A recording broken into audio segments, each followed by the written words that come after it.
que en este momento es la institución más importante en neumología a nivel de América Latina hispana. La mayoría de jóvenes residentes y médicos que desean tener un entrenamiento ponen como meta el poder ir a INER, en donde este personaje que hoy día va a exponer es profesor titular de neumología de la Universidad Autónoma de México. El tema que él va a tratar es Guía de Práctica Clínica Mexicana de POC. ¿Por qué las guías deben ser propias de un país? Dejo entonces en el uso de la palabra para que haga esta exposición que estoy seguro nos va a deleitar a todos, a mi buen amigo el doctor Juan Carlos Vázquez García. Juan Carlos, el auditorio todo tuyo. Muchas gracias, doctora Achinelli. Es para mí también un gran gusto, pero es un mayor placer estar con ustedes. Agradezco, por supuesto, enormemente la confianza, la amable presentación y la deferencia que me ha hecho mi amigo de muchísimos años, mi querido Tito, como le llamamos los amigos, por esta invitación. Él platicando en una reunión hace no mucho tiempo, el mes pasado, estuvimos platicando de muchos de los proyectos y surgieron algunos temas interesantes y me pidió finalmente que platicara con ustedes algo sobre el desarrollo de guías de práctica clínica a razón de que recientemente publicamos la Guía Mexicana de POC. Eh, Esta ha sido una gran experiencia que quiero compartir con ustedes. El título original de mi conferencia es ¿Por qué GEMEPOC es la mejor opción para la medicina respiratoria mexicana? Y bueno, dado que este es un contexto más latinoamericano y con los amigos peruanos, decidí un poco girar el título y ponerle ¿por qué las guías deben ser propias de un país? Y para abordar el tema, he preparado esta agenda. Quiero platicar con ustedes por qué hicimos GEMEPO, que es ya su segunda edición, qué es una guía de práctica clínica, cómo se hizo la guía y el contenido de la guía, que básicamente abordamos tres secciones, que son la evaluación y diagnóstico de la enfermedad, el tratamiento integral, y el manejo de su exacerbación. Y para terminar, haré a forma de conclusión algunas consideraciones finales.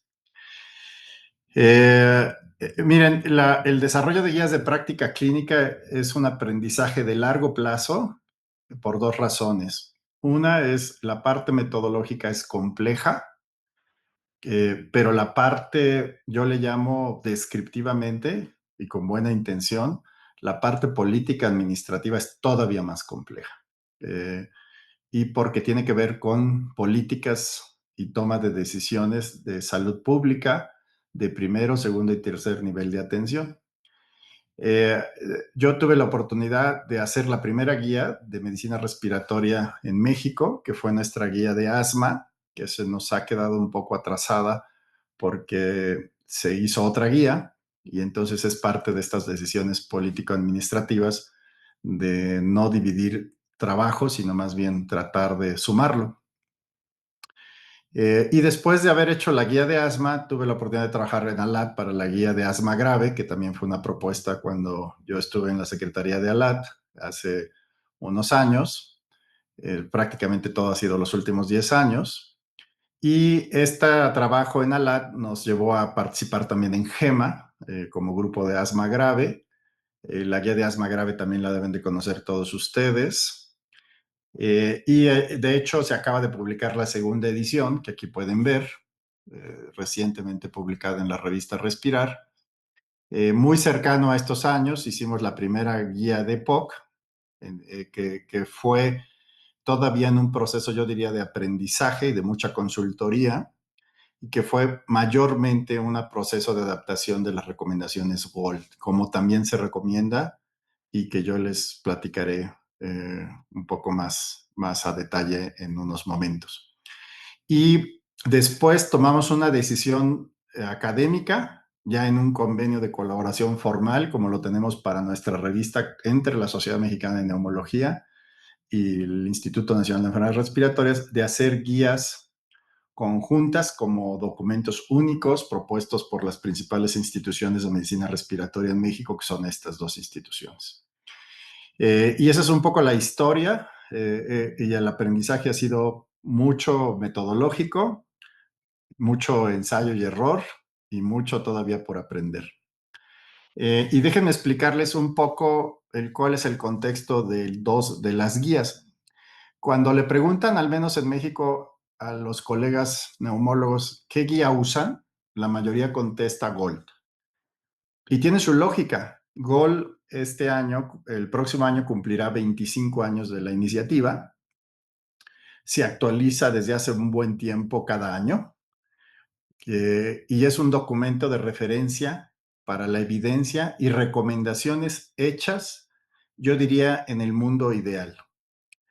Pero fíjense bien, Gold se autodenomina como documento, no se denomina como una guía, mucho menos como una guía de práctica clínica. Y trataré de explicarles esto por qué es así. Yo sí creo que es una guía, pero es una guía, como les digo, de uso en condiciones ideales y es autogestiva en el desarrollo de investigación. Entonces, eh, como diríamos en México, tira línea. Entonces, Gold dice hacia dónde va no solo la atención de la enfermedad en la actualidad, sino a dónde va a ir en los siguientes años. Eso es muy bueno en innovación y en investigación, pero no necesariamente es lo que tienen que aplicar en la práctica clínica, sobre todo en niveles básicos de atención como el primero e incluso el segundo. Una guía de práctica clínica, como su nombre lo dice, está dirigida a la práctica clínica, que ustedes definen si es primero, segundo y o tercer nivel o solo uno de estos niveles. Nosotros en esta última edición, desarrollar una guía es muchísimo trabajo de mucha gente, mucho tiempo y muchas horas de trabajo. Entonces, cuando se van a hacer guías, también hay que tener estos aprendizajes porque se pueden hacer más rápidas, se pueden simplificar, se puede hacer algo muy, muy efectivo, muy eficaz y muy eficiente, pero se tiene que conocer la metodología para la toma de decisiones. En esta edición, GEMEPOC fue un esfuerzo de 53 colegas, la mayoría neumólogos y neumólogas. 14 fuimos autores principales y 39 coautores, que tienen al final una representación nacional de la mayor parte no de los estados, pero sí de las regiones de México, que México, pues ustedes si lo conocen sabrán que es muy diverso aún en su geografía y en su población, y de representación institucional. Como muchos de los países de América Latina, México tiene un sistema de salud fragmentado, entre medicina privada, pública, seguridad social, en fin, ¿no? Entonces, lo que se busca es que tenga esta representación. Lo primero que quiero contestarles es por qué hicimos GEMEPOC. Y hay dos razones. EPOC es la principal enfermedad causante de mortalidad en el mundo y en los países. Mucho de esta mortalidad es de países en desarrollo o emergentes. Desde 2017 a nivel mundial se ubica como la tercera causa de muerte a nivel global, algo así como 45.2 muertes por 100,000 habitantes, más de 3 millones de muertes. En México es interesante porque tenemos una mortalidad relativamente baja, menor a la mundial, 4.07 de todas las muertes, y ha variado entre la cuarta y la novena causa de muerte en los últimos 10 o 15 años. Sobre todo cambió con la pandemia, en donde disminuyó la mortalidad, pero en 2022, terminando la pandemia, se volvió a ubicar en la novena causa de muerte, en los primeros 10 padecimientos de causantes de mortalidad, con casi 19,000 fallecimientos, 39% en mujeres y 61% en hombres. Sin embargo, como suele suceder en los países de América Latina, la mortalidad debe considerarse con reserva debido a los registros que incluso son internacionales. En la clasificación internacional de enfermedades la pueden encontrar entre la J40 y J46. Y algo muy importante, es una enfermedad que se sigue considerando con mucho subdiagnóstico y error diagnóstico. Aunque ha sido ascendente en México, sigue siendo menor la mortalidad comparada con el resto del mundo. Aquí lo pueden observar. Esta es la mortalidad en todos los estados de la República y pueden ver que varía casi 3 veces. Tenemos estados con mortalidad baja y otros más cercanos a la mortalidad global. Aquí pueden ver la mortalidad promedio de México, que es un promedio de todo esto, que es muy diferente, y esta es la global. Sin embargo, cuando ven la mortalidad por estados en los últimos 20 años, estos son datos del GBD, que ya se actualizó, pero bueno, estos son los que hemos analizado con más detalle. Ahora hay GBD 2023, pero hasta el 2021 no ha cambiado mucho. La mortalidad es ascendente en todos los estados de la República. Y cuando ven la prevalencia, pues la prevalencia es un poco incierta todavía en México, aunque es mejor conocida al igual que en América Latina. Nosotros en Platino se reportó una prevalencia de la Ciudad de México de 7.8%, pero estudios más recientes se han estimado a una prevalencia cercana al 4%, una de las más bajas del mundo. Y por supuesto, como en el resto de América Latina, el EPOC por humo de leña es algo importante y se estiman alrededor de 2.5% de las mujeres expuestas sobre todo a esta contaminación. Y algo muy importante, en México estamos, al igual que en muchos países de América Latina, en el promedio de subdiagnóstico que se estima arriba del 80%. Y los costos, por supuesto, son muy grandes. Estos son los costos recientemente estimados para México, alrededor de $1,250 para diagnóstico, 1,500 a 5,110 ascendentemente para los estadios de POC Col 1 a 4 y en las exacerbaciones, como suele suceder en muchas agudizaciones de enfermedades crónicas, son altamente costosas. Aquí pueden ver que pueden ser hasta cerca de $24,000. Este es un análisis más reciente de los doctores Pérez Padilla y Meneses, de los principales metodólogos de Platino. Y vean ustedes las prevalencias de POC estimadas para América Latina con diferentes definiciones. Las más conservadoras serían GOL 2 a 4 o usando el límite inferior normal de la espirometría y pueden ver que se acercan. Pero aún así, México, la Ciudad de México, que es la conocida en prevalencia, sigue siendo una de las más bajas comparado con otras, vean las más altas, por ejemplo, Brasil mismo o Santiago o Uruguay, ¿no? Entonces son prevalencias mucho más altas, cercanas al 10%. Y estas son prevalencias estimadas por mortalidad de GBD también, y pueden ver que también es ascendente en todos los estados de la República Mexicana. Algo muy importante que ya les he comentado, la EPOC es con frecuencia subdiagnosticada. Este es un análisis del subdiagnóstico de EPOC en 44 ciudades de 27 países y vean ustedes cómo el promedio de subdiagnóstico es de arriba del 80%. México está muy cercano a este promedio, 81.6%. Esa es una razón para mejorar el diagnóstico y el tratamiento de la enfermedad, que es lo que hace una guía de práctica clínica. Vean datos todavía más dramáticos, aún el EPOC grave, como en platino. Vean ustedes, el subdiagnóstico en GOL 3 y 4 era muy frecuente. Esto es difícil de explicar, ¿no? Claro, ya son datos de hace más de 20 años, pero sí les puedo decir que no han cambiado mucho.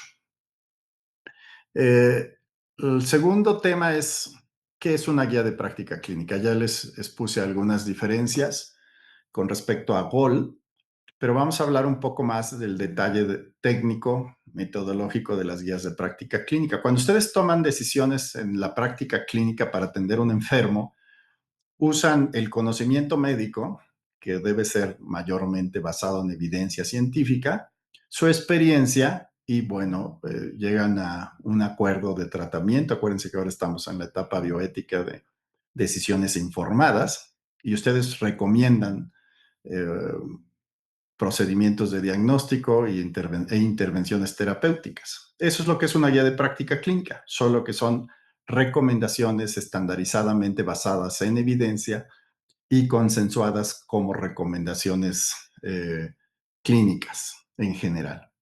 Eh, lo que buscan las guías de práctica clínica es mejorar la calidad de atención con base a la estandarización del manejo que incluye tanto el diagnóstico como el tratamiento de la enfermedad. Esto es algo que se estableció desde hace varias décadas, sobre todo en Estados Unidos, y que se ha diseminado de manera general, pero no se ha estandarizado ni se ha eh, penetrado necesariamente como debería.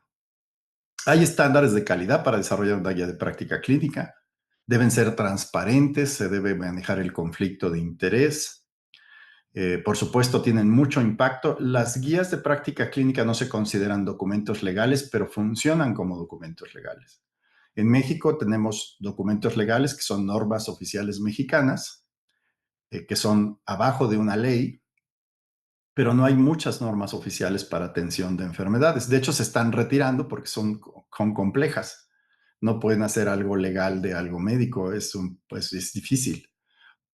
Debe tener una composición de un grupo de expertos bien definida, debe tener una revisión sistemática de la evidencia, debe establecerse los niveles de evidencia después de analizar la evidencia científica y se deben redactar recomendaciones plausibles y aplicables a la realidad de la medicina donde se establece la guía. Debe tener también un proceso de validación externa que no siempre se hace cuando menos una revisión de expertos y debe tener sobre todo actualizaciones pertinentes. Eso es básicamente los criterios de calidad. ¿Por qué son las guías de práctica clínica estrategias de calidad de atención? Y yo he agregado a estas recomendaciones y de educación. Bueno, porque son recomendaciones destinadas a optimizar la atención del paciente. Se basan en una revisión sistemática de la evidencia con una evaluación del riesgo-beneficio de las diferentes opciones de atención. Reducen la variación injustificada en la práctica clínica y la aplicación práctica de la investigación.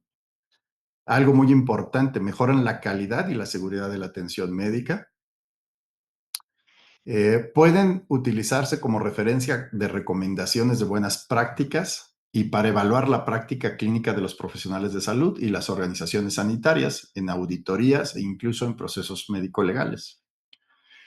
Y algo muy importante, que es lo que ven en rojo, y eso es una parte que nosotros hemos tomado muy en serio en las guías de práctica clínica en el INER y en la Sociedad Mexicana de Neumología, son proyectos científicos y educativos. Nos ayudan sobre todo a educar y a capacitar a los profesionales de la salud. También están dirigidas a los pacientes. Las guías no se hacen solo para los profesionales de la salud, también se hacen para los pacientes y deben estar traducidas con los pacientes, desarrolladas con pacientes y traducidas para los pacientes. Cuando digo traducidas es puestas en un lenguaje comprensible y aplicable para nuestros enfermos. Y algo muy importante, se busca que influyan en los resultados de la atención, pero necesitan el, difundirse e implementarse eficazmente, que yo considero que es el mayor desafío de las guías de práctica clínica. Dicho esto, déjenme explicarles cómo se hizo GMPOC. GMPOC seguimos la metodología más estandarizada que les lleva a un documento que es el que han visto, pero que solo es la primera parte de la guía, de un proyecto de guía de práctica clínica, que es el desarrollo del documento. Después de que tienen el documento, que es la fase en la que estamos, tienen que diseminarlo, tienen que implementarlo y tienen que evaluar el impacto. Y eso es lo que realmente no se hace. Mucha gente cree que la guía, sobre todo muchos autores o candidatos a ser autores de una guía, piensan que la meta es escribir la guía y tener el documento. No, la meta debe ser este proceso completo. ¿Cómo hacen una guía de práctica clínica? Bueno, la guía es un proceso muy largo, muy complejo, que generalmente tiene una fase de planeación.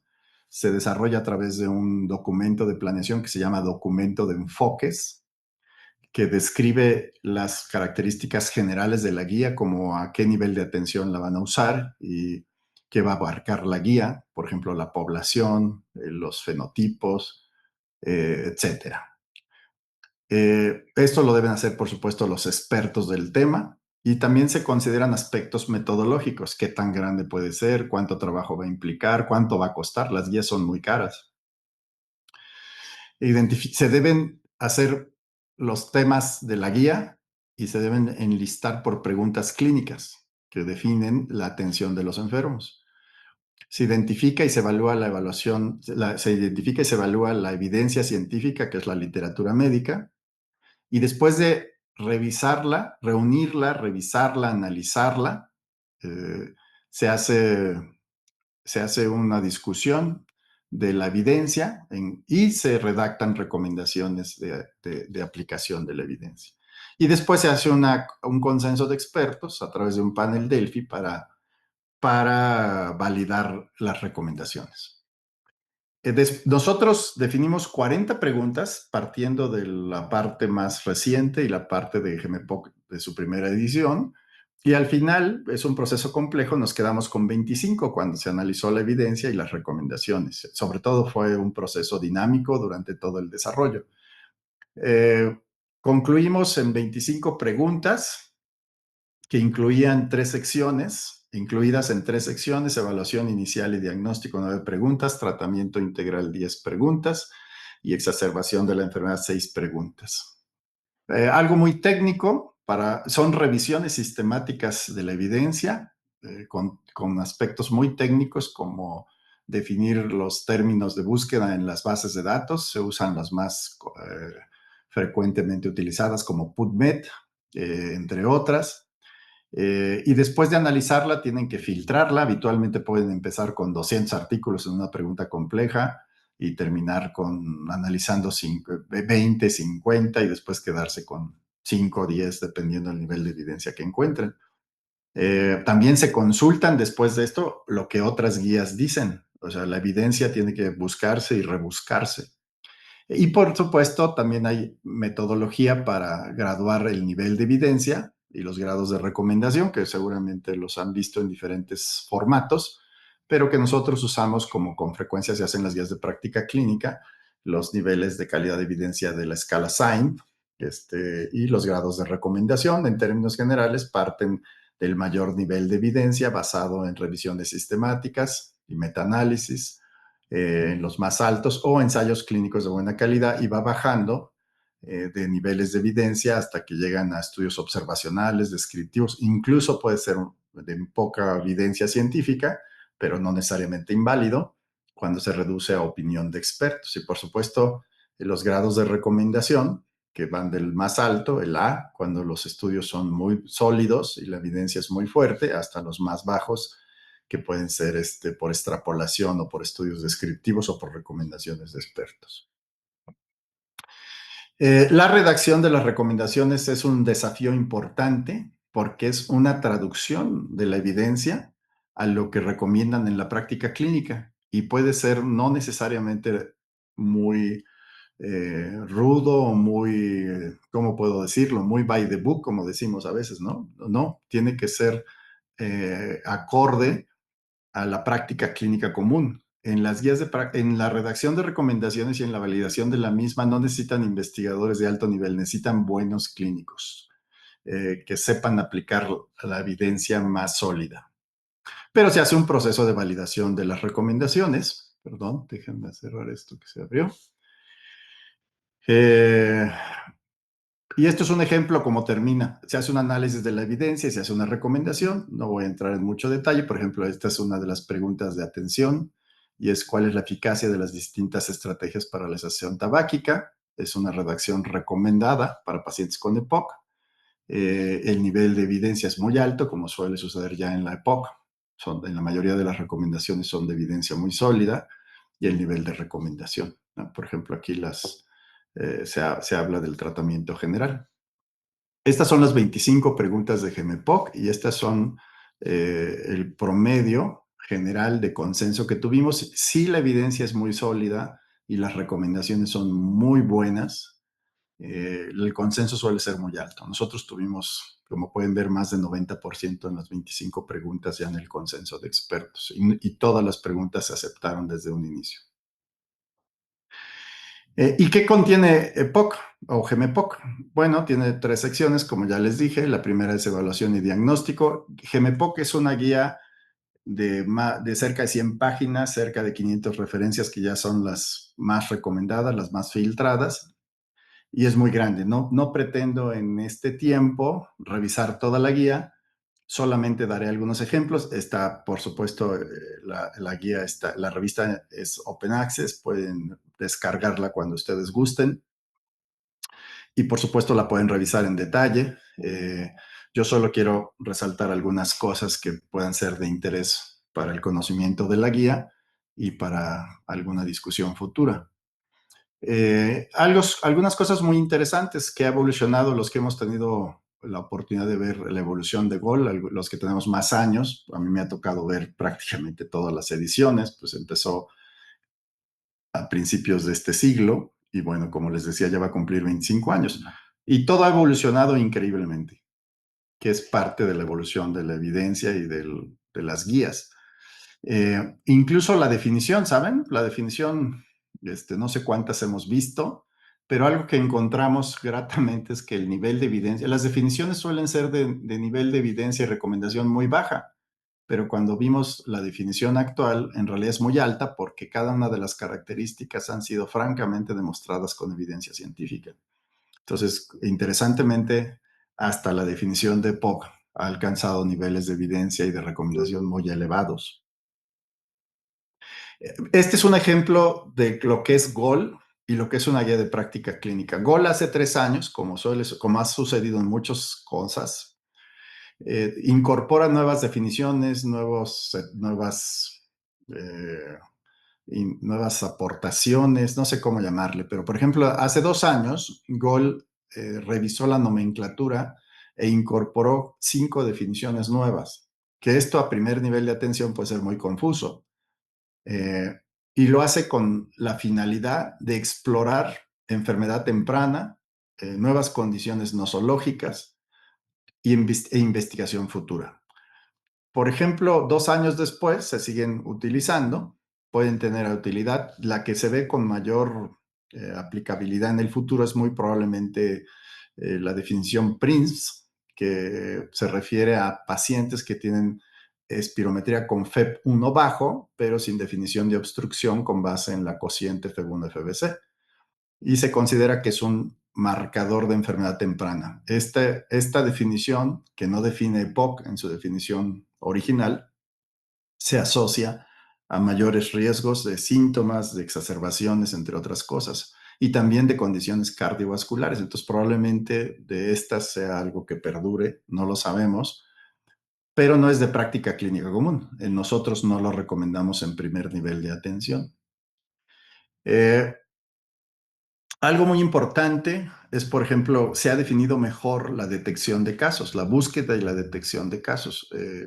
Ahora se recomienda, como ya sabíamos, pero ahora de una manera más estandarizada, utilizar escalas de predicción clínica. Hay dos, pero la que más se ha usado y la que más recomendamos en América Latina, de hecho se ha desarrollado con mucho en América Latina, es la escala PUMA, que es una escala de 5 preguntas que ustedes, de 6 condiciones, de 7 condiciones, perdón, o 8, depende cómo la vean. Pero bueno, esta es la escala PUMA y dependiendo de los síntomas y las exposiciones, ustedes pueden dar un puntaje y si el paciente tiene más de 5 puntos, entonces es de alto riesgo de POC y estos son buenos candidatos para espirometría. Esa es una buena recomendación para detección de casos o búsqueda de casos, que no es hacer espirometría a todas las personas de manera abierta, sino a las que tienen más riesgo.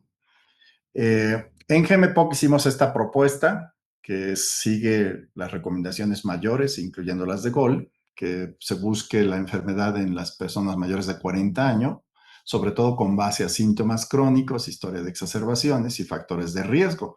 Por cierto, la parte de riesgos es algo muy bien analizado en la guía y algo que discutimos mucho fue qué es un factor de riesgo, porque a veces decimos los que están expuestos a contaminación, sí, pero todos estamos expuestos a contaminación en algunas ciudades. Y algo que encontramos muy consistente es la cronicidad. Entonces, cualquier persona que consideren que está expuesta crónicamente más de 10 años, busquen el POC, sobre todo si tiene otras cosas como síntomas y es mayor de 40 años. Los criterios de espirometría han sido algo muy controvertido y discutido de siempre. Y la razón principal es que GOL usa la relación FEB1-FBC fija en 70%, la cual produce un sobrediagnóstico en edades mayores a 50 años, porque superpone gente normal con gente con obstrucción. En la parte más fisiológica, como muchas otras guías, incluyendo GMPOC, se recomienda usar el criterio de límite inferior normal. Y por supuesto, la clasificación de gravedad, ahí se ha mantenido la definición de GOL, porque muchos de los índices pronósticos y de los estudios de investigación están basados en estas definiciones. No son perfectas, pero son las de referencia. Entonces, en lo particular, a mí lo que menos me gusta es GOL 2, porque define obstrucción casi grave a casi normal, que es 50-79%. Y la evaluación complementaria también está ahora mucho mejor definida. Entonces, las aplicaciones de escalas clínicas que comentaré brevemente, la evaluación y control de las comorbilidades, los estudios de laboratorio, que son lo de lo más simple, los de imagen y las pruebas funcionales complementarias que no eran un estándar de recomendación. Y hay diferencias, aquí es otra oportunidad de comparar con GOL. GOL hace 2 años también retiró para la detección y búsqueda de casos el broncodilatador. Entonces, GOL, si ustedes hacen una espirometría simple sin broncodilatador y tienen una cociente mayor de 0.7, descarta EPOC. Este es un esquema que tiene que validarse y es otro ejemplo que distingue una guía de práctica clínica a un documento como GOL. Esto es una nueva propuesta que no necesariamente está validada. Puede ser muy eficiente. Nosotros decidimos no seguirla porque llevamos muchos años tratando de implementar espirometría en México y en América Latina, y es algo que hemos promovido siempre, la espirometría con broncodilatador, que es una prueba con mayor utilidad diagnóstica, y retroceder implica otros aspectos que no necesariamente están analizados. Entonces, son cosas que se tienen que discutir con mucho cuidado.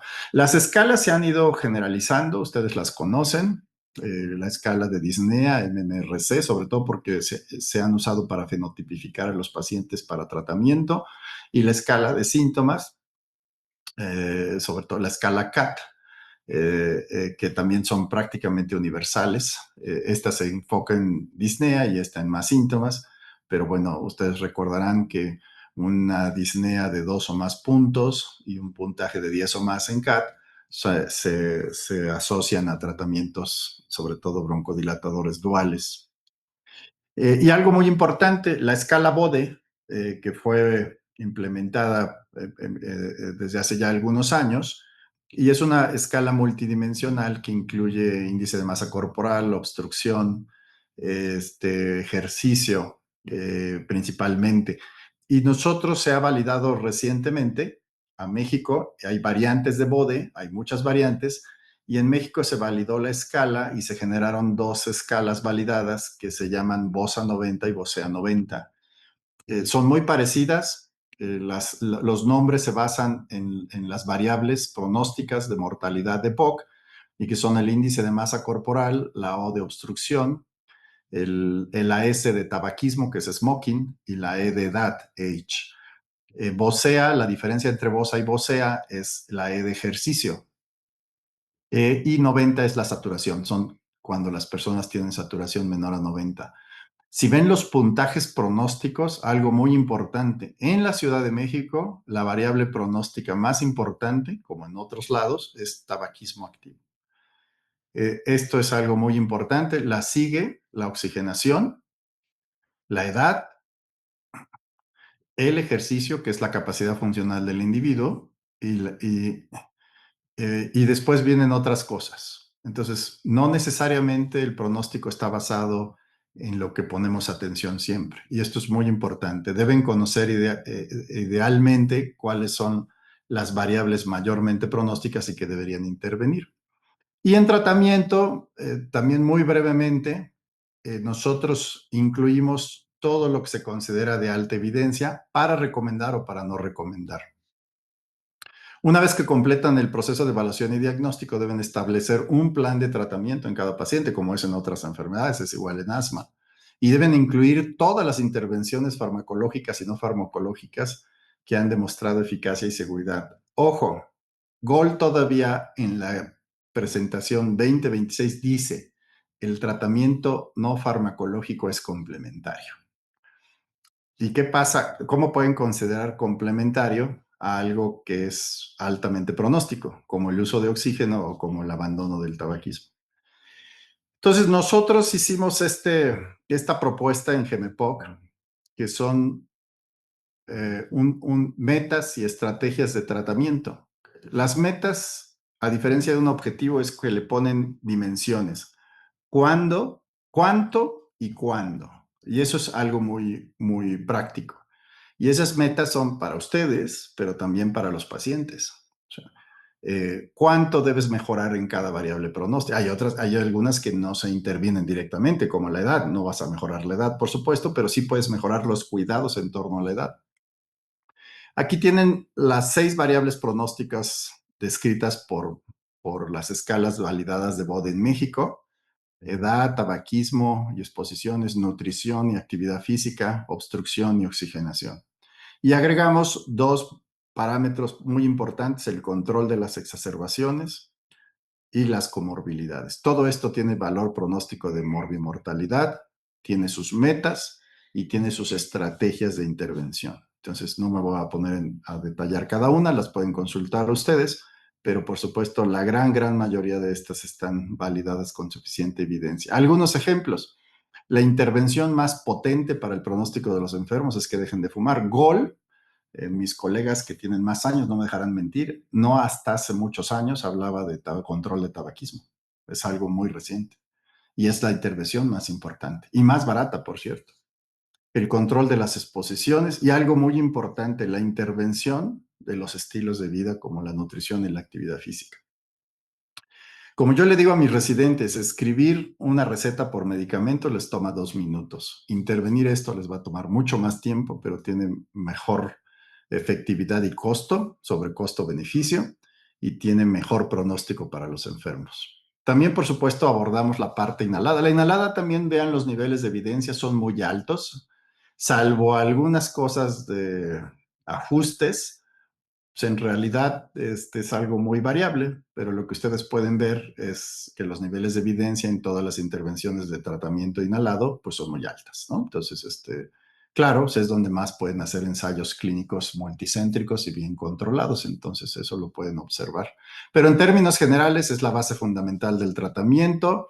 Los medicamentos LABA, solos o combinados, incluyendo la triple terapia con corticosteroides inhalados, son los estándares de tratamiento de control de largo plazo. Se pueden combinar con broncodilatadores de corta acción, pero que deben combinarse siempre, en particular los broncodilatadores beta 2 agonistas y los anticolinérgicos, ¿no? Como ustedes saben. Y por supuesto, no se recomienda ya el uso de broncodilatadores orales, y los corticosteroides inhalados deben usarse solo combinados con LABA y LAMA, que hay la suficiente evidencia juntos, la triple terapia, cuando hay la indicación de estos. Eso es muy importante. A nosotros en lo particular, y a mí en lo particular, no me gustan mucho los algoritmos. Cuando ustedes vean un algoritmo en una guía de práctica clínica, eso no es evidencia, son recomendaciones de expertos. ¿Por qué? Porque la evidencia no se prueba en cambios. O sea, no hay evidencia para decir desescálalo, escálalo. Eso es muy complejo. Lo que hay evidencia es la prueba individual de los medicamentos, a veces con placebo y a veces contra el tratamiento estándar. Entonces nosotros lo que hicimos fue solo definir las indicaciones de cada medicamento. Entonces aquí pueden ver, por ejemplo, el ajuste inicial, el ajuste de mantenimiento y las indicaciones para dar un broncodilatador, una terapia dual o una triple terapia. Entonces eso creemos que es más simple. Si ustedes hacen algoritmos y fenotipifican, es un poco más complejo. Y esto sí es una decisión muy clínica. O sea, ustedes cuando atienden a un paciente hacen este proceso y esto puede ser más confuso. Vean ustedes, por ejemplo, GOL, esto ya lo simplificó. Acuérdense que había la clasificación GOL más los grupos A, B, C y D, y ahora solo se quedaron 3 grupos, ¿no? Que esto me gusta, es un poco más simple, es prácticamente lo mismo que está en la tabla de GEMEPOC, y los procesos de escalamiento y desescalamiento que estos son un poco más complejos y no necesariamente validados. Hay medicamentos, por supuesto, bien demostrados sobre todo para pacientes con exacerbaciones persistentes. No siempre están disponibles en América Latina. Nosotros no contamos con roflumilasa hace un rato. Y algo muy interesante, los medicamentos biológicos, en lo particular el dupilumab, han demostrado mucha utilidad para el control de las exacerbaciones cuando los pacientes tienen exacerbaciones persistentes y eosinofilia mayor a 300 células. E incluso los medicamentos no solo reducen las exacerbaciones y la calidad de vida, también mejoran la función pulmonar. IGOL ya incorporó también mepolizumab en esta edición 2026, que disminuye las exacerbaciones, aunque no mejora la función pulmonar. Algo muy particular de América Latina, las indicaciones de oxígeno. En nuestra reunión que tuve la oportunidad de compartir con el doctor Aquinelli, toda una discusión de oxigenoterapia. Tenemos mucho todavía que consensuar, pero bueno, en términos generales, en América Latina, incluyendo lugares elevados como La Paz, siguen respetando las indicaciones estándar de oxigenoterapia. Pero más allá de las indicaciones, recuerden que hay aspectos muy particulares técnicos que están demostrados, en lo particular el número de horas de uso de oxígeno, las condiciones de uso como el domiciliario y el portátil.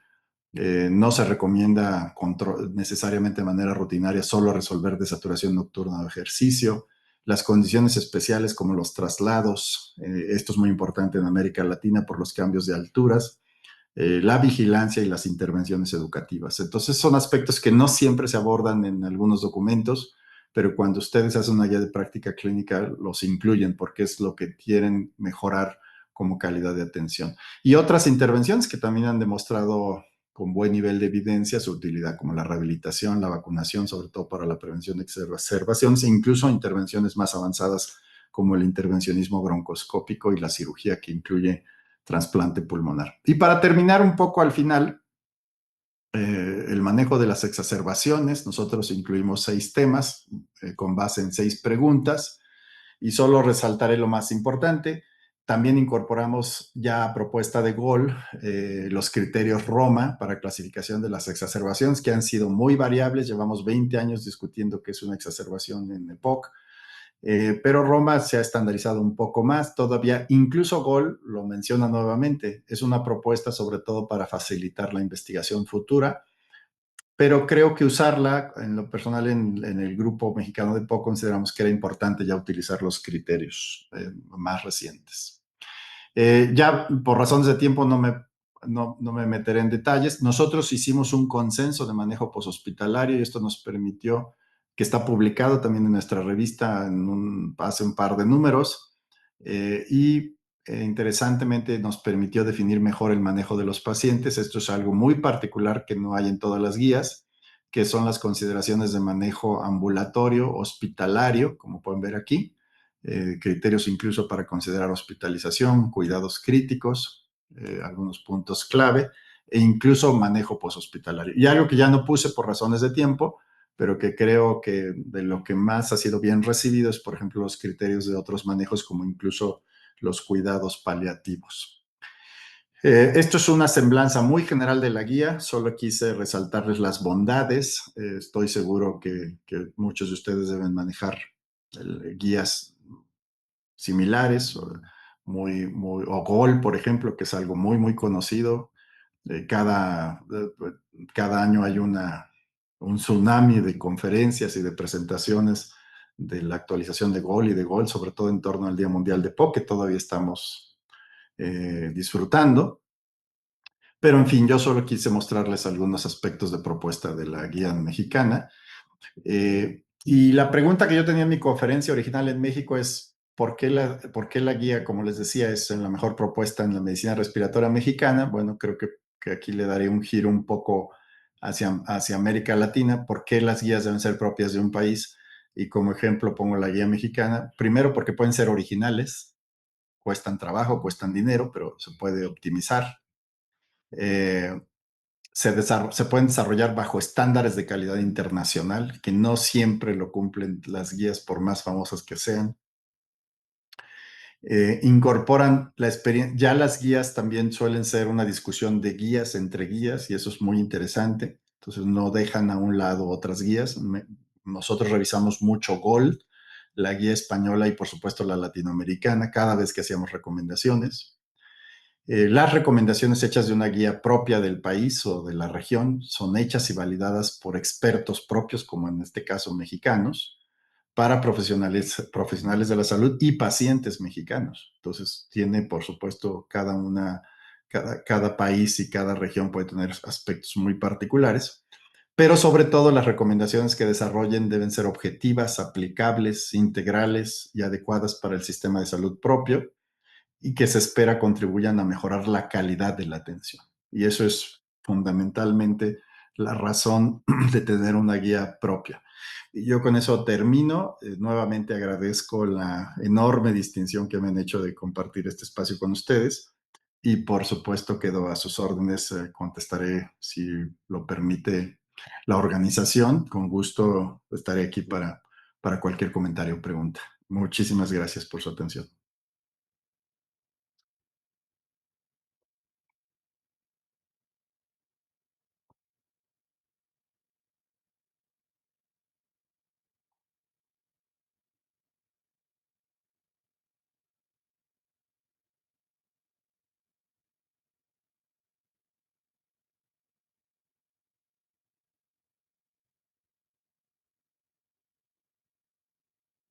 Bueno, ya vi por unas manitas por ahí, entonces esta pausa me hizo pensar que me quedé solo. Tal vez nadie me escuchó. Buenas noches, doctor. A ver si el Hola. doctor Roberto Chinelli creo que tiene problemas con la señal. Sin Ajá. embargo, por favor, a los que deseen realizar su pregunta lo pueden levantar la manito para accederles el audio. Ya, como siente, acá está, no hay nadie que haya levantado la manito. Entonces comenzaremos por una pregunta eh, muy interesante que es, en esta última guía que has terminado, ¿qué ha sido para ti lo más valioso que tú has logrado? O sea, para ti, porque uno hace algo, una guía es para los otros, pero para ti, ¿qué has sacado al hacer estas guías? Muchas cosas, Tito, difíciles de decir. Para mí, personalmente, eh, yo no diría que es el aspecto final, pero tuve un gran proceso de aprendizaje en el desarrollo de la guía. La gran bondad de los grupos que hacen guías, yo creo que son dos: cohesionas los grupos. El trabajar con un grupo, nosotros, para que tengan una idea, nos llevamos un año de gestión para el desarrollo de la guía y nos llevamos un año de trabajo. Es mucho tiempo, déjenme decirles. Nosotros la meta que tenemos es ahora hacer una guía entre 6 y 9 meses, incluso no más de un año, desde la propuesta hasta la publicación, que es poco tiempo, pero tiene que ser así. Entonces, el aprendizaje, por supuesto, y yo en las guías anteriores había participado en todo el proceso, pero no me había hecho responsable de todo el proceso. Teníamos grupos de colaboración, sobre todo metodológicos, y todavía estamos en un proceso de aprendizaje. Actualmente, la mejor parte, diría yo también, es que ubicas las dimensiones del conocimiento y eso te permite hacer nuevas propuestas. Una cosa muy interesante es que cuando terminamos GEMEPOC sabíamos muy claramente todo el grupo qué deberíamos hacer. Por supuesto, decidimos hacer la guía de tabaquismo, que es la que estamos en desarrollo actual. Entonces, y la razón, pues ya la expliqué, ¿no? Es muy importante y no tenemos una guía actualizada. La última guía de México debe tener más de 10 años y es bastante sencilla. Y la parte que también resultó muy satisfactoria es la parte de propuestas educativas, que es lo que estamos en desarrollo. Yo espero en poco tiempo poderles compartir la página de la guía, que eso es lo que estamos y que va a ser la parte de propuesta como diseminación e implementación, ¿no? Y que tiene fines principalmente educativos. En la página web estamos trabajando como un nicho para poner los documentos, las guías, las presentaciones PowerPoint, pero sobre todo materiales educativos que están dirigidos a pacientes, a médicos en general y para profesionales respiratorios, que serán cursos en línea. Entonces, eso creemos que va a ser más útil todavía. Y que es esta fase que comentaba que tiene que ver con diseminación e implementación. Entonces es todo un proceso, es de largo plazo y yo creo que el encontrar propuestas propias de la medicina respiratoria muy particular de nosotros, algo que quiero comentar es qué es diferente. América Latina solo se parece a América Latina. Entonces, yo con gusto leería y aplicaría una guía peruana y hay guías de América Latina. Entonces, y puedo leer y me encanta Gol, pero no es una guía hecha ni dirigida a población, a profesionales de salud mexicana ni a pacientes mexicanos, no porque no sea útil, al contrario, pero, pero vamos, ya, un comentario frecuente que oigo de mis colegas, incluyendo otras especialidades, es que se quejan de las guías, porque suelen decir las guías recomiendan cosas que no puedo hacer. Y esa es la diferencia de una guía de práctica clínica propia de los países, ¿no? Entonces, eso Y es algo. ahora que has hablado que tú no quieres que se quejen de eso en la guía que uno prepara, ¿cuáles son las diferencias más saltantes que tú recalcarías la guía que ustedes tienen con el documento Gold? Gold suele revisar muy, muy bien la evidencia, se concentra mucho, como muchas guías modernas, en medicamentos. Gold fue por muchos años farmacológica y después se incorporó tratamiento no farmacológico. Y ya lo ha desarrollado muy bien, actualmente incluye prácticamente todo, pero lo pone, como decía yo, como tratamiento complementario. Entonces, no necesariamente dimensiona lo que es prioritario y que eso puede cambiar entre países. Y también puede estar ajustado por sistemas de salud. O sea, por ejemplo, los cuadros de medicamentos se ajustan por guías de práctica clínica y ustedes me pueden decir, en Perú no tenemos esto, y también sirven de gestión. O sea, las guías, un ejemplo, nosotros decidimos poner Dupilumab porque ya la evidencia era importante. Entonces ya había ensayos clínicos de calidad y sabíamos que disminuía las exacerbaciones. Y lo pusimos antes de que la COFEPRIS, que es nuestro FDA mexicano, aprobara el Dupilumab para exacerbaciones de POC. ¿Y saben qué pasó? Lo autorizaron más rápido porque la guía mexicana ya lo proponía. Entonces, estas guías tienen este poder que bien utilizado, libre de conflictos de interés, por supuesto, que eso es algo muy importante, puede hacer recomendaciones basadas estrictamente en evidencias y consensuadas. Y eso creo que es la mayor bondad y la mayor diferencia. Son recomendaciones consensuadas con los expertos. Entonces, Gold hace las mejores recomendaciones basadas en evidencia. Y no necesariamente pondera o jerarquiza cuáles son más importantes o incluso no necesariamente es clara en algunas recomendaciones. Entonces, tiene otros objetivos, ¿no? Entonces, no necesariamente son los mismos objetivos, más que sean otros, ¿no? Son diferentes o con otro enfoque. Hay una pregunta que está haciendo el doctor Addison Josué Chenta Alminagorta. ¿Podrías, por favor, permitirle a nuestra Trome de las comunicaciones darle la posibilidad de que el doctor pueda prender su micro? Doctor Addison, a ver si puede usted prender su micro para que pueda hacer Buenas su noches. pregunta. Buenas noches, ¿se me escucha? Adelante. Sí, ¿Qué Por Addison, tal? supuesto, adelante. ¿Cómo doctor. Te está? Buenas escuchamos. noches. Primero, felicitarlo por la exposición que ha dado. Ha sido muy didáctica y muy interesante, ¿no? Es un Gracias. trabajo arduo lo de las guías. Sí, quería preguntarle, ¿por qué usted indica, en la exposición indicó que el flujograma, si no me equivoco, que era algo referencial, ¿no? Eso no me quedó muy claro porque Ujú. supuestamente el flujograma es el resumen, como decir, entre comillas, ¿no? La carnecita o el corazón de la guía, ¿no? No me quedó un poco muy claro ese tema. Muchas gracias. Bueno, los flujogramas a los cuales yo me refería como algoritmo,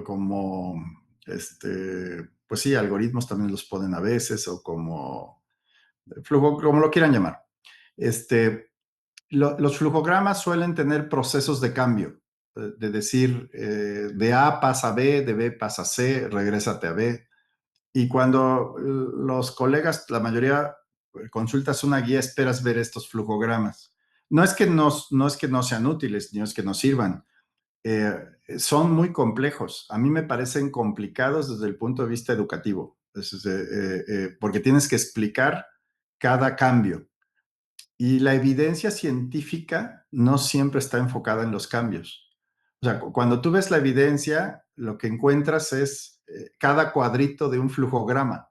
O sea, ese cuadrito, ¿cuál es la evidencia para usar A o B, pero no para subir a C o bajar a D o como lo quieras ver? La evidencia, eso no hay evidencia habitualmente. Entonces, por ejemplo, en lo más típico de POC, no hay mucha evidencia para escalar o desescalar esteroides. O sea, hay cada vez mejor evidencia, pero cuando se hicieron los primeros flujogramas de esteroides, no había evidencia. Ahora ya la hay, y es un poco la propuesta de Gold. Gold dice, vamos a subir o escalar o desescalar. Y entonces se empieza a generar investigación en torno a ese escalamiento, desescalamiento, y después de unos años hay evidencia.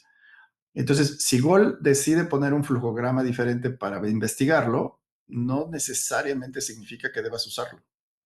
Entonces, y esas son un poco las controversias que se generan, es decir, es que no hay evidencia para escalar o desescalar.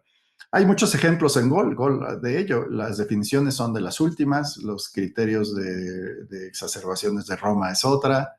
Eh, ¿Qué otra les puedo decir? Se recordarán la definición de asma y EPOC, ¿no? Hace unos años, Gold de un año a otro salió con que hay asma y EPOC, y Gina también, y ahora ya no encuentran asma y EPOC ni en Gina ni en Gold.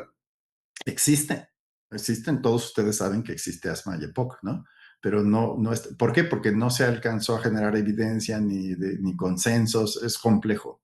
Entonces, en los flujogramas, yo lo que les recomiendo es que si están muy generalizados, como propuestas ya antiguas de cambios, los pueden usar, pero sean cuidadosos con las evidencias.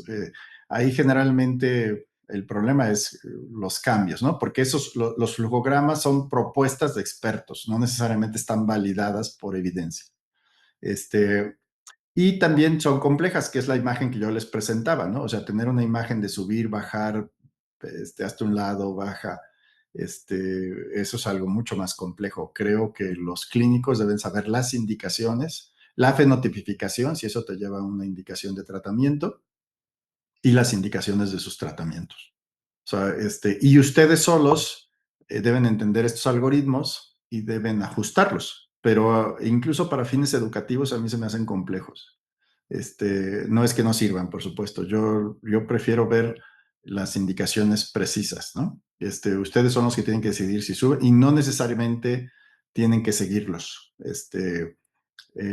Como dice la definición de una guía, son recomendaciones de expertos. Entonces, no son reglas. Entonces, seguro ustedes cuando ven un paciente, incluso algo que no necesariamente se dice, pero que está implícito en una guía de práctica clínica, es que tienen que conocer la preferencia del paciente, con respeto pleno a sus preferencias y valores. Entonces, eso es bioético también y se tiene que considerar. El paciente les puede decir, después de toda la información que le den, no voy a usar el oxígeno. Y ustedes no pueden hacer nada, ¿no? Ustedes está tomando su decisión informada. Entonces, esa parte es algo que toman en cuenta las guías también.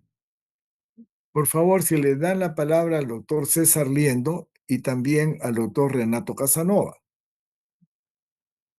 El doctor Liendo es médico neumólogo peruano que practica en los Estados Unidos y va a hacerte algún buen comentario y pregunta. Adelante, por favor, César.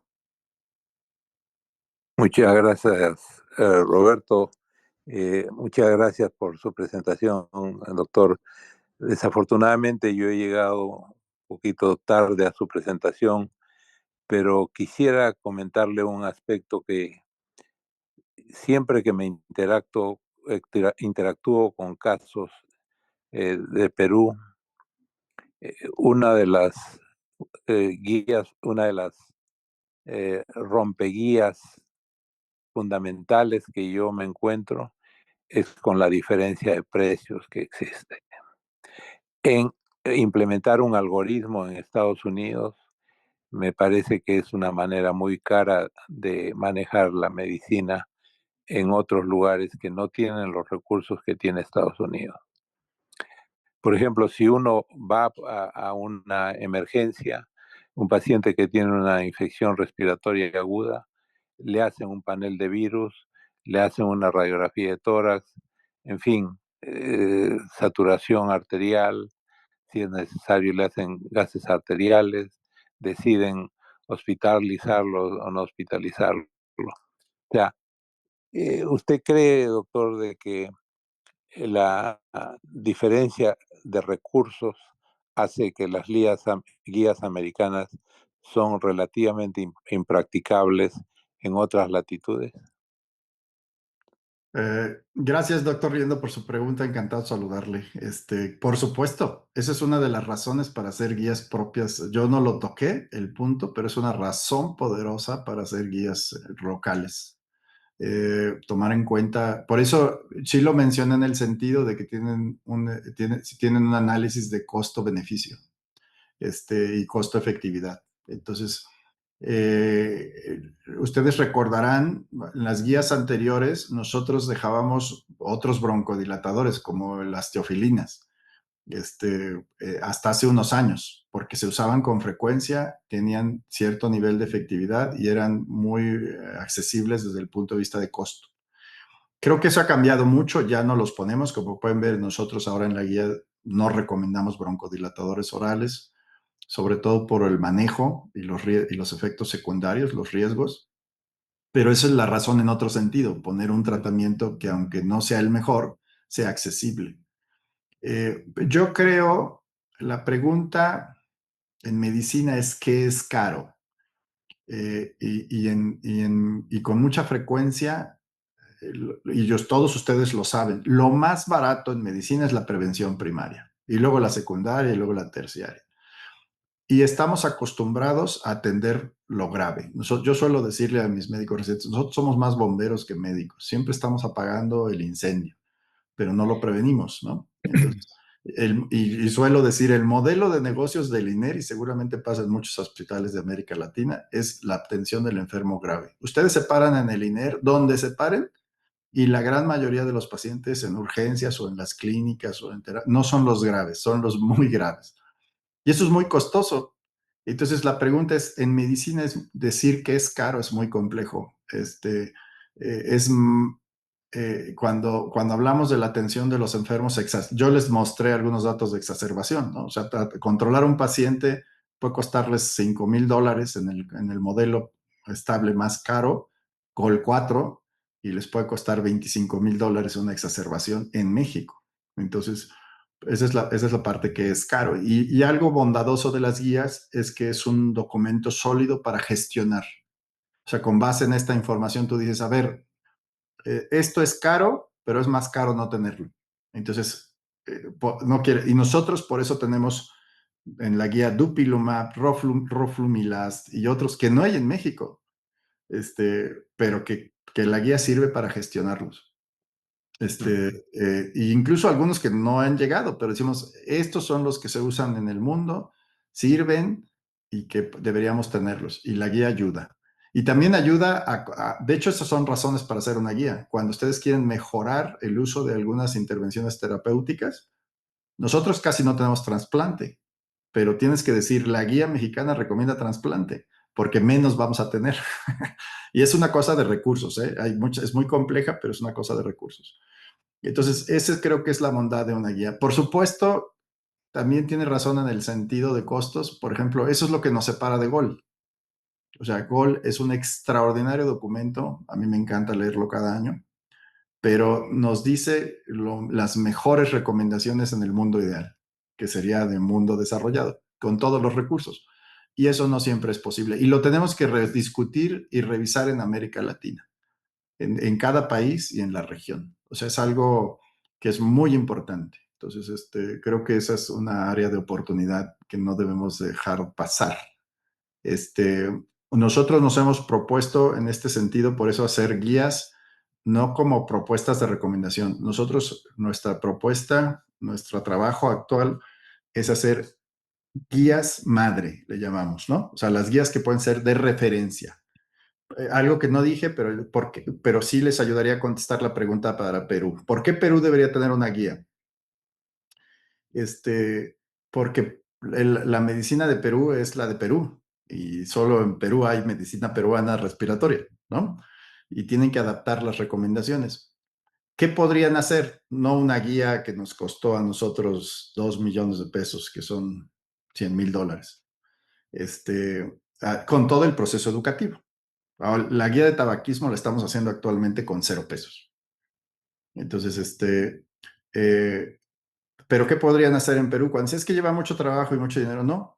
O sea, pueden adaptar otra guía, la guía LAT o la guía mexicana. Hay que aprender la parte metodológica, la parte de consenso, no es tan complejo, cuesta más trabajo aprender otras cosas, pero se puede hacer. Y eso es un poco la intención que tenemos desde México y que queremos trabajar en los próximos años. O sea, hacer guías de calidad. Y por eso le llamamos guías madre, que sean de referencia. Muchas gracias, doctor. La otra inquietud que tengo es, yo siempre he pensado de que, digamos, la forma como se practica en el Reino Unido o que se practica en España, aunque el nivel es bastante alto, pero me parece que serían una de las guías más cercanas a Sudamérica. ¿Usted piensa lo mismo, doctor? Cuando usted revisa la evidencia, doctor, la evidencia es la misma en el mundo, porque usted revisa la evidencia mundial. Entonces, pero hay un aprendizaje muy interesante. No importa cuánto hayan revisado la evidencia, nunca está suficientemente revisada, porque va cambiando, porque es muy dispersa, no siempre se recolecta y va cambiando todos los días. Los modelos de inteligencia artificial nos van a ayudar. Entonces, cada vez que sale una guía, entre más nueva, más actualizada la revisión de la evidencia. Entonces, y probablemente en el futuro sea muy dinámico, pero mi experiencia inicial con inteligencia artificial es que probablemente no sea tan pronto, ¿no? O sea, no va a ser para mañana, todavía nos va a tomar un tiempo, unos años probablemente. Entonces, la evidencia de cualquier guía, si es una buena revisión de la evidencia, es altamente recomendable verla. Y lo que cambian son las recomendaciones. Entonces, algo que me gustaría hacer lo podríamos hacer aquí con los colegas que están conectados. Yo les pongo la evidencia y les pongo la recomendación y dígame cada uno de ustedes si aplica o no aplica. Ese es un consenso de expertos, nada más que es un poco metodológicamente más desarrollado. Entonces, esa pregunta hay que investigarla. O sea, yo le puedo dar mi opinión. Sí, sí, en lo que es muy duro, en evidencia, sí va a ser muy consistente entre todas las guías. No importa cuáles agarre.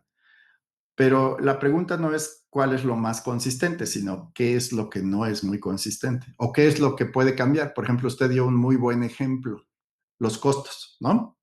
¿Qué es lo que podrías no recomendar por costos? Entonces, las guías tienen un poder muy grande, doctor, en la actualidad. O sea, les sirven para gestionar. De hecho, se usan mucho así en la actualidad. Decir, es que la guía mexicana recomienda trasplante, necesitamos un programa de trasplante. Eso no quiere decir que se obtenga fácilmente, pero es una buena herramienta de gestión. Pero la evidencia, si está bien revisada, debe ser muy consistente. Y segundo, más bien lo que hay que checar son las recomendaciones para cada cosa. Por ejemplo, nosotros no hacemos recomendaciones muy diferentes. La propuesta, creo que volviendo a la pregunta de Tito, ¿qué me gustó más de la guía? La propuesta de tratamiento integral. A ver, colegas, estamos siempre preocupados que si la doble, la triple terapia, y nadie habla de cesación tabáquica, ¿no? O sea, como que lo dejamos como complementario. Y es la intervención más barata y más efectiva, la que tiene mejor pronóstico. Y esa es la parte que creo, y además es integral. O sea, yo mismo cambié mi forma de ver no era muy distante, pero mejoré mucho la forma de atender a mis pacientes cuando hicimos el algoritmo. Y cada vez les ponemos más atención en la cesación tabáquica, en el ejercicio, en la vacunación, como debe ser. Los broncodilatadores son muy buenos, pero son solo una parte del tratamiento y muchas guías se han enfocado en tratamientos farmacológicos. Y es lógico porque han sido muy apoyadas legítimamente por la industria farmacéutica, ¿no? Entonces, que le interesa que sus medicamentos, y eso es muy legítimo, pero no necesariamente se integra. Uh-huh. En lo que respecta, bueno, la cesación del tabaco, doctor, ese es otro problema que es realmente muy, muy importante. Pero hay un enemigo que tienen los pacientes que tienen EPOC, que es la enfermedad cardiovascular, ¿no? Entonces, y eso pues, es tan importante como la parte pulmonar, ¿no? Pero el hecho de que el tabaco es prácticamente produce un daño vasculopulmonar y vasculosistémico, eso es un aspecto bastante, bastante importante a tener en cuenta. Eh, eh, la otra cosa que se me ocurre, doctor, es eh, las guías mexicanas, cómo abordan la necesidad de oxígeno suplementario, dado que es altura y todo lo demás, ¿no?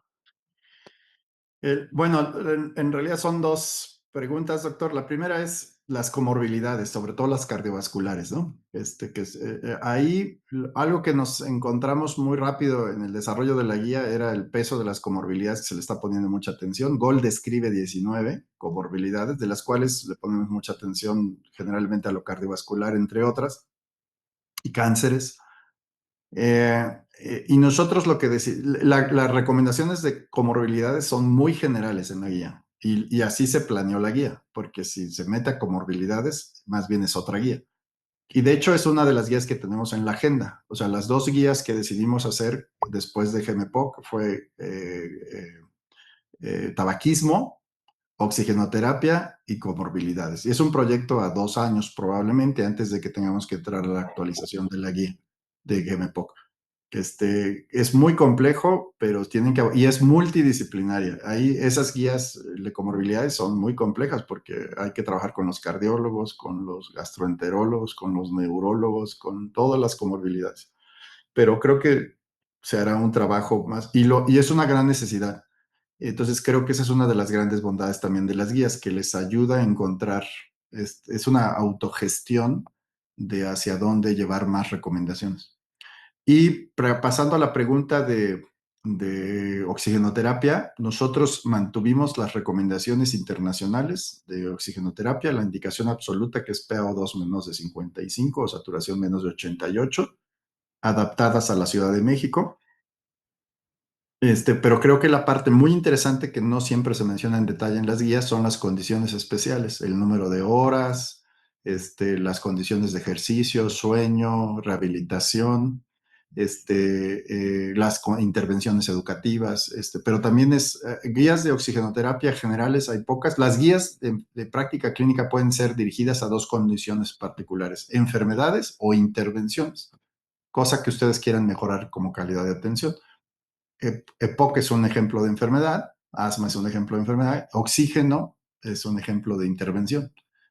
Y esa es muy importante. Y en la reunión que tuvimos el gusto de compartir, el doctor Aquinel y yo, un servidor en Bolivia, fue una gran discusión. Entonces, y hay muchísima información única en América Latina, ¿no? Entonces, incluso de investigación, discutimos los colegas colombianos tienen ensayos clínicos extraordinarios recientes que van a publicar y que sin duda nos van a ayudar a afinar las indicaciones. Y además tuvimos un gran aprendizaje in vivo e in situ en La Paz. Nunca había puesto tanta atención a la curva de disociación de la hemoglobina hasta que estuve en La Paz por la altura, ¿no? Entonces, Entonces sí creemos que hay mucha experiencia muy particular y creo que la vamos a afinar. Pero las indicaciones generales son complejas. Ese es un buen ejemplo de guía para América Latina, por la altitud elevada o moderada tan frecuente. En México la mitad de la población vive arriba de 2,000 metros, casi la mitad de la población. Y acá en Estados Unidos solamente Denver creo que es la Exacto. única, Colorado. Sí. Y, y es un Buenas buen ejemplo, noches. perdón, doctor Liendo, es un buen ejemplo para optimización de recursos también, ¿no? Por costos. O sea, tiene que estar bien definido porque el oxígeno es caro. Es altamente efectivo, pero es caro.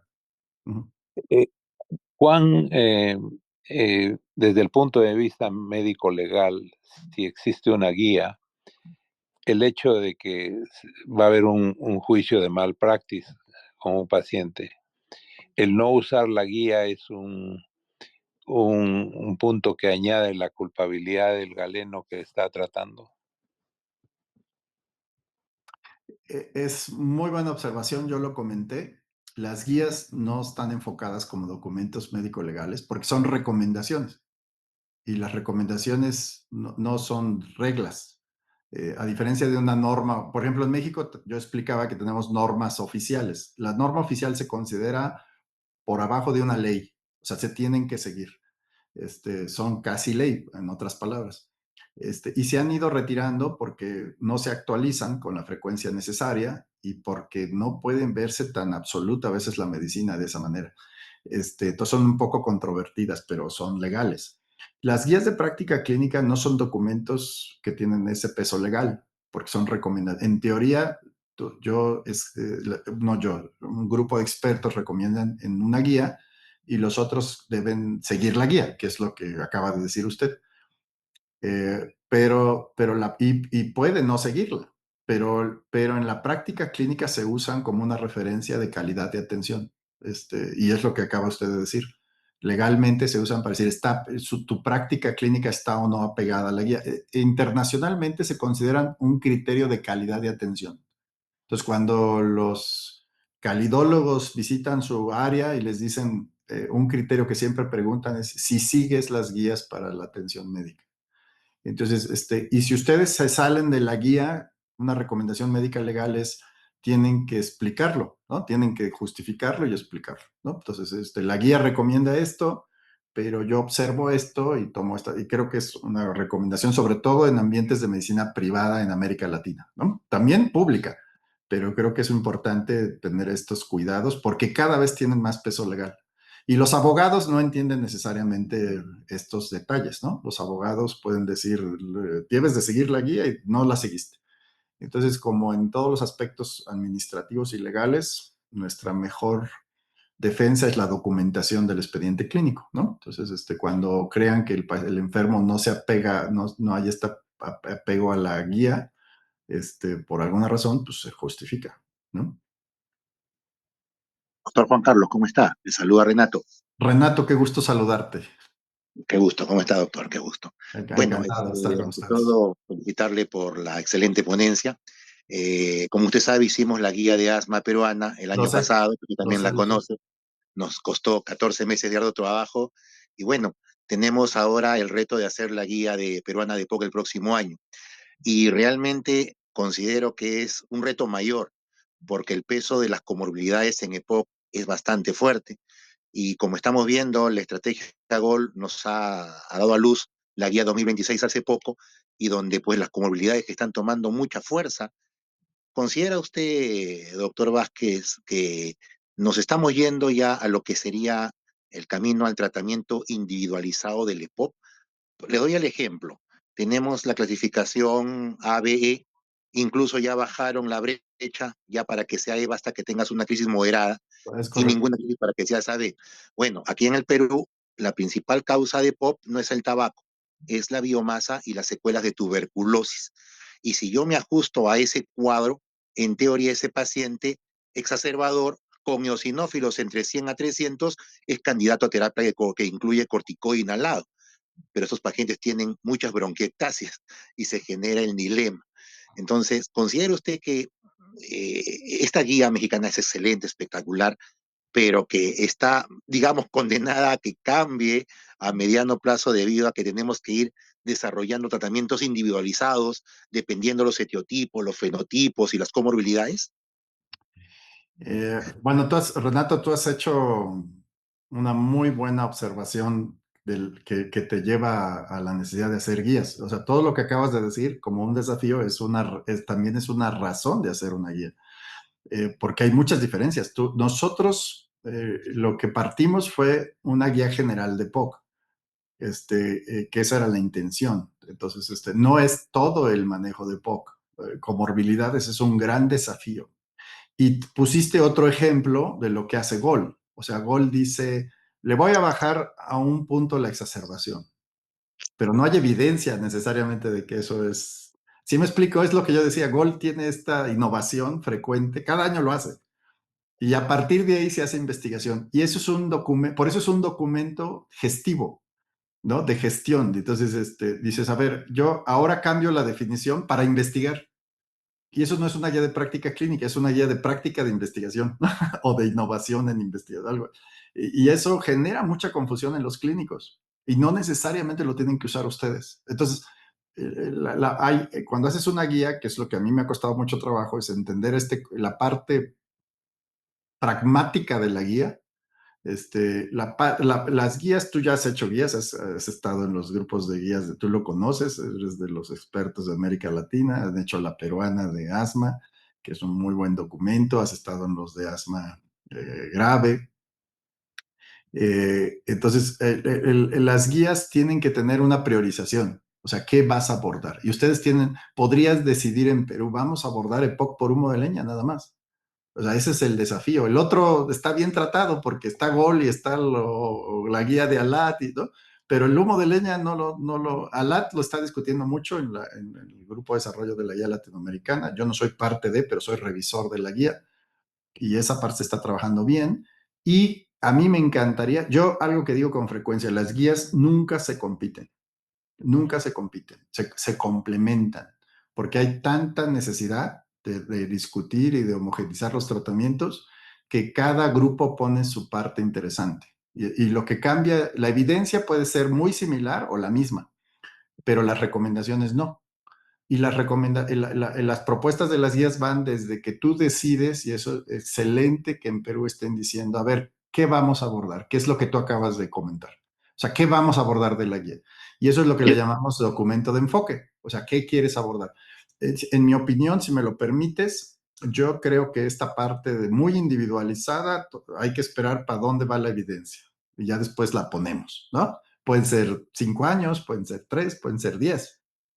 Pero no necesariamente. Yo te voy a decir lo que me dijo un astronauta en una conferencia muy interesante. Decía, los astronautas en la NASA no usamos la última computadora, porque si falla se cae el cohete, ¿no? Usamos la de utilidad confirmada, ¿no? Demostrada. Entonces, es igual, o sea, Gol es la última computadora, ¿no? Y nosotros tenemos que usar lo de efectividad demostrada, ¿no? Porque tenemos que optimizar. Y lo que acabas de decir como propuesta es lo más importante. O sea, ¿qué van a abordar? ¿Qué es lo que quieren mejorar en Perú? Y tú dices, humo de leña, bronquiectasias, terapia individualizada, y eso es lo que tienen que ponderar. Y ese es el enfoque que le pueden dar en Perú. Y eso es a lo que yo me refiero. Por eso debe ser propia de Perú, ¿no? Nosotros algo que no quiero dejar de comentar, claro, yo lo comenté en las reuniones de ALAT ahora en Cancún, no está separado de América Latina, GEMEPOC ni las guías peruanas. ¿Cuáles son las propuestas? Una propuesta que tenemos es, se puede hacer una guía completa si juntas las guías. Nada más tienes que juntar a los colegas de toda América Latina, ¿no? Y entonces, a ver, la peruana aporta esto, la mexicana aporta esto, Alada aporta esto, Gol aporta esto, ¿y qué vamos a proponer para América Latina como generalidad? Y entonces puedes hacer guías a futuro, guías más integrales, más completas y por supuesto, más aplicables, ¿no? Entonces, esa parte creo que las guías, cuando tú ya te sientas a hacer una guía, ya lo platicaste muchísimo. Entonces, empiezan. Yo les digo a mis colaboradores, cuando me hacen una propuesta de guía, que tengo muchas ya, después de GEMEPOC, les digo, como esta que estamos haciendo ahorita con Perú, considérenlo la primera reunión de gestión, ¿no? Entonces, y podemos tener 20 reuniones antes de que te sientas a planear la guía. Y ahí empieza la guía, ¿no? Entonces, lo que ustedes están haciendo me parece maravilloso. Están haciendo guías, o sea, eso ya es un gran paso adelante. Y los felicito. Gracias, Doc, y lo comprometo aquí a que nos pueda dar un apoyo. Probablemente necesitemos su experiencia basta para lo que es la revisión externa del trabajo que se vaya a hacer. Vamos a estar interactuando como lo hacemos en el grupo de asma grave en ALAC. Será un gran gusto y un mayor honor, mi querido Renato. Gracias, maestro. Un abrazo. El doctor Liendo Gracias. te quería hacer un comentario. Adelante, César. No, ya he preguntado bastante. Ya. Entonces, si le pueden dar el uso de la palabra al doctor Jorge Chen, por favor.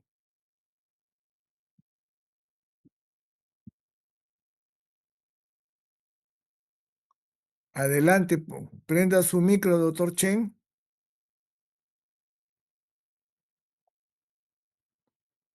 El doctor Chen es un médico peruano que es compañero de promoción del doctor Liendo. Doctor Chen, prenda su micro. Ya le han dado el compartir, si no me equivoco, déjeme mirar acá.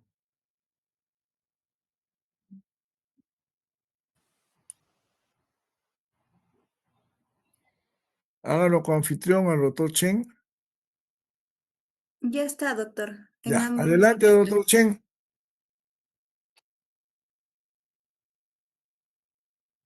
Doctor Chen. No contesta, pero estoy leyendo, Tito, su pregunta. Tampoco Ahí lo está, oigo. ya. Buenas Doctor noches. Chen. Adelante, doctor Chen. Le agradezco, doctora Chinelli, la diferencia. Lo felicito, doctor Juan Carlos Vázquez, por su exposición. Pero no que sea yo contrario a las guías. Me interesaría tremendamente que se tenga la más completa de las guías. Pero ante lo que viene sucediendo en todo el continente, hemos tenido incendios forestales que han traspuesto fronteras. Tuvimos que en Canadá, que prácticamente todas esas emisiones bajaron y prácticamente hacinaron los servicios de urgencias de acá de Norteamérica. En Sudamérica también hemos tenido y han traspuesto fronteras. Y esos incendios forestales prácticamente han llevado a que se impacte muy seriamente la salud respiratoria de todas esas poblaciones. El DF, con emisiones periódicas volcánicas del Popo, y el sur del Perú, con emisiones volcánicas del volcán Ubiñas, también se afecta tremendamente la salud respiratoria de esas poblaciones. ¿Qué recomendarían los expertos para reducir el impacto sobre la salud respiratoria de esas poblaciones?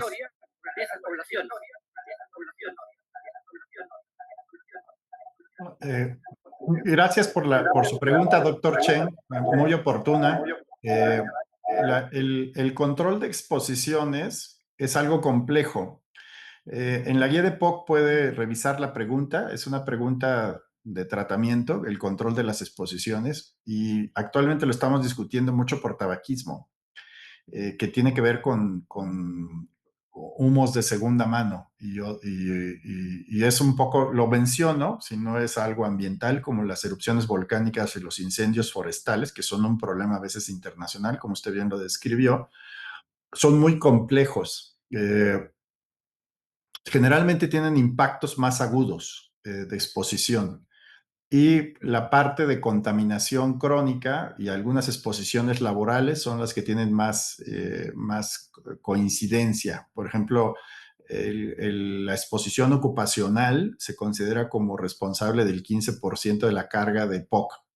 Entonces, y que son prevenibles por intervenciones propias de exposición. Estoy hablando de medidas de protección personal, mascarillas y vigilancia. Y las ambientales generalmente tienen que ver con procesos preventivos, a veces legislativos, que las guías no abordan. Y cuando discute el enfoque de una guía, por ejemplo, lo hicimos en tabaquismo y por eso comentaba el ejemplo, solemos decir, no vamos a abordar aspectos legislativos porque es otro tema, que no quiere decir que no los aborde de otra manera, que habitualmente es con gestión. En México hay foros directamente en las cámaras de diputados y de senadores donde invitan a expertos para discutir temas como este, para legislar cosas. Pero son sumamente complejos. Tienen que ver con políticas más ambientales, más que de salud. Sí tienen que ver con salud, por supuesto, pero son de legislación ambiental. Eh, en México se ha avanzado mucho en la legislación ambiental para contaminación de vehículos automotores, políticas como la electrificación de los vehículos, o sea, todo eso es muy complejo. Y lo volcánico, pues eso cómo lo previene, ¿no? O sea, más bien tiene que organizar recomendaciones de atención, entonces sí, de vigilancia. Entonces esa parte, sí se pueden hacer recomendaciones muy generales, pero suelen ser no temas propios de la, salvo mencionarlo, ¿no? O sea, una guía puede decir, es muy importante gestionar mejores programas de prevención y mejor legislación. Algo que nosotros tenemos considerado que también tiene una gran utilidad en el campo de las guías es recomendaciones muy clínicas, ¿no? Como de vigilancia, de atención, y también las guías a veces se parecen mucho a los procedimientos o viceversa. Los procedimientos se parecen a las guías. Los procedimientos cada vez se parecen más a las guías porque se revisan la evidencia pero también son más consensuados, se estandarizan. Y ahí puede tener procedimientos de atención en emergencia, ¿no? Entonces no son exactamente lo mismo, pero cada vez se parecen más metodológicamente. Entonces es un tema muy complejo, una guía, por eso cuando ustedes ven una guía, lo que van a ver en la descripción general de la guía es en qué está enfocada. Y habitualmente se refiere a la población que va a atender. Por ejemplo, pueden decir lo que decía Renato, EPOC por tabaco, EPOC por humo de leña, EPOC laboral. Asma es un ejemplo más complejo. ¿Qué asma van a ver? Niños, adultos, asma grave, asma leve, asma moderada, ¿no? O sea, pueden segmentarlo mucho. Entonces, eso siempre las guías, una guía, parte del enfoque es concentrarse en puntos muy específicos. Si no, una guía de 20, EPOC, 25 preguntas es brutal. Y de ahí más bien tienen que decidir si hacen algunos abordajes de otros problemas que quieran incidir.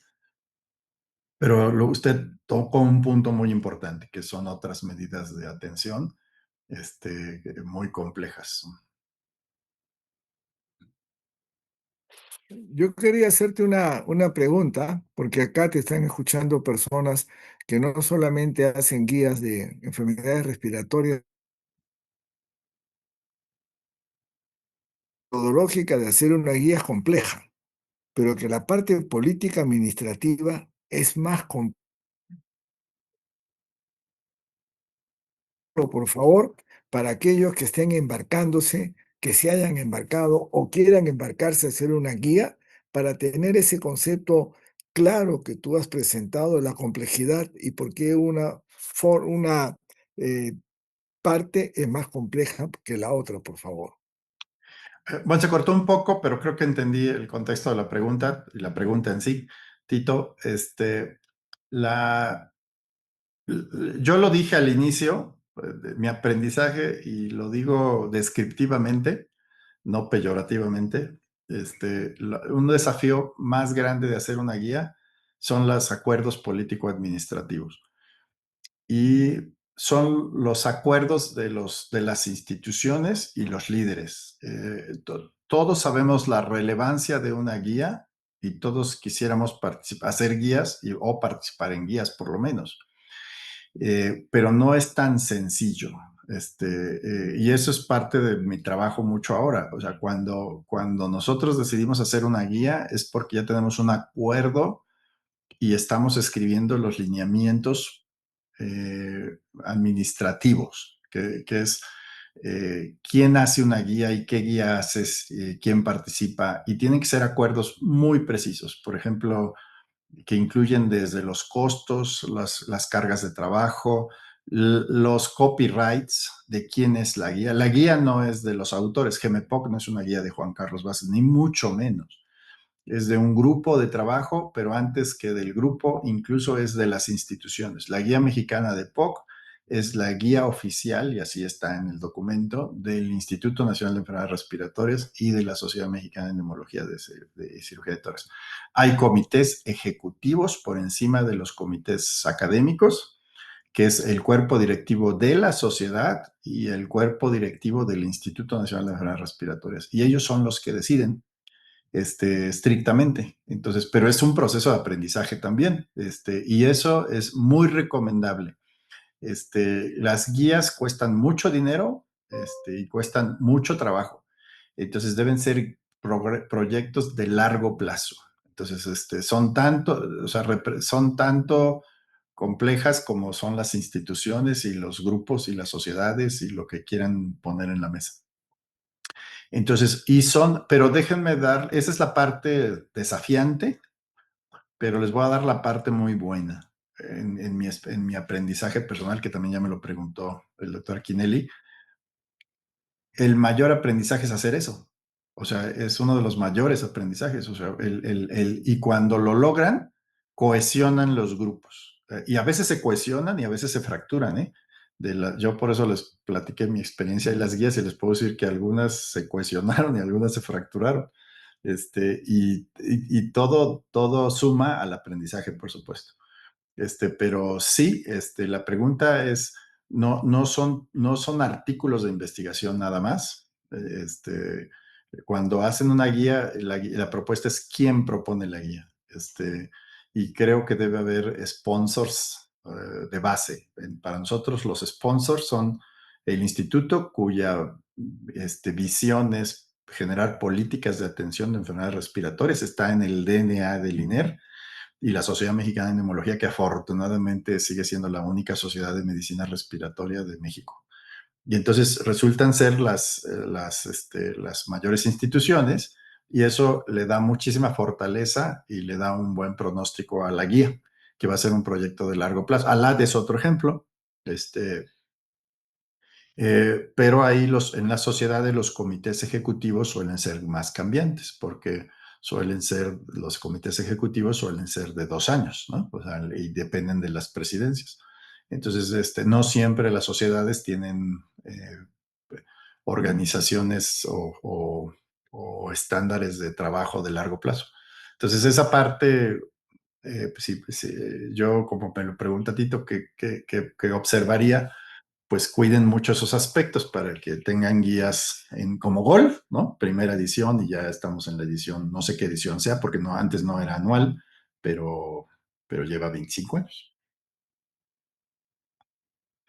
O en resumen, lo pondría como la institucionalización de la guía. Eso es, creo que solo para, si me lo permiten agregar, creo que lo más importante es institucionalizar una guía.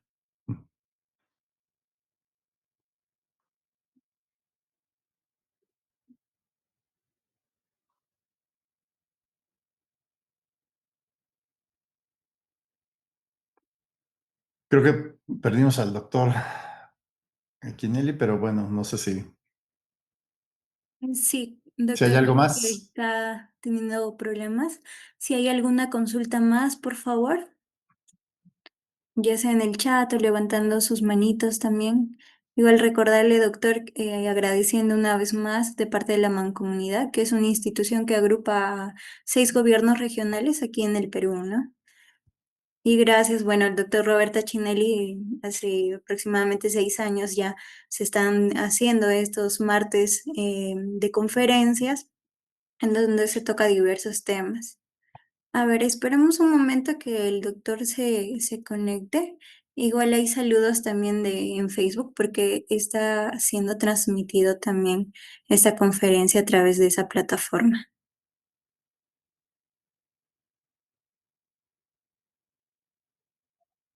Bueno, voy avanzando, doctor. Le voy a presentar la siguiente conferencia en este caso, que va a ser a cargo del doctor Jaime Seminario, cirugía intrauterina, histeroscopia operaria. Él es ginecólogo obstetra y esperamos que también, bueno, doctor, no es su rama, pero le invitamos también a que sea partícipe de esta conferencia, ¿no?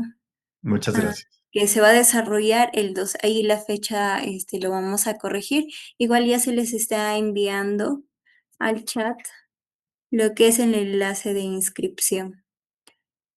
Bueno, prendemos todas nuestras cámaras, por favor. Y hasta eso, doctor, por favor, sus palabras de agradecimiento y de despedida. Igual agradecemos a usted